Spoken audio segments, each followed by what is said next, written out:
थोड़ी सी बातें आपको directive principles of state policy के बारे में बताता हूं। पहले तो आपको ये ध्यान रखना है कि part 4 of the Indian constitution के अंदर आते हैं और अनुच्छेद आर्टिकल्स इसके 36 से लेकर 51 तक है। अब आप ये सारी बातें जानते हैं कि हमारा जो कॉन्स्टिट्यूशन है वो एक बोरोड कॉन्स्टिट्यूशन है, मांगा हुआ संविधान है, तो इसको भी हमने आयरलैंड से ही मांग के हमारे पास लाई थी। अगर आपको पूछ लिया जाए कि डीपीएसपी माने क्या, तो आपको पता होना चाहिए डीपीएसपी माने soul and philosophy of the constitution के नाम से भी इसको जाना जाता है। Novel feature of the constitution पूछ लिया जाए तो वो भी हमारा डीपीएसपी है।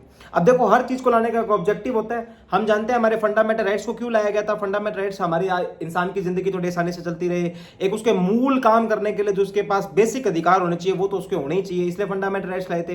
वैसे ही डीपीएसपी जो लाए गए थे वो वेलफेयर स्टेट का एक ऑब्जेक्टिव पूरा करने के लिए लाए गए थे।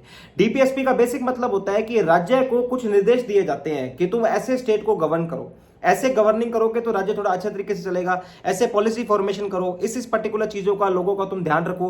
तो ये सारी बातें आपको डीपीएसपी में देखने को मिल जाती है। डीपीएसपी के बाद में एक इंपॉर्टेंट बात यह है कि आपको ये पता होना चाहिए नॉन जस्टिसेबल है, यानी कि मान लो सरकार इसको पढ़ भी लेती है फिर भी स्टेट ऐसे गवर्न नहीं हो रहा, तो आप ऐसा नहीं है कि ये फंडामेंटल राइट्स की तरह इसको लेकर सीधा सर्वोच्च न्यायालय में चले जाओगे कि भाई साहब नहीं नहीं नहीं भाई राज्य काम नहीं कर रहा, राज्य इसको मान नहीं रहा तो इसको खारिज करो, बंद करो। नहीं, these are non justiciable nature, so they can not be taken to the supreme court और any court in this country. ये बात भी आपको पता होनी चाहिए।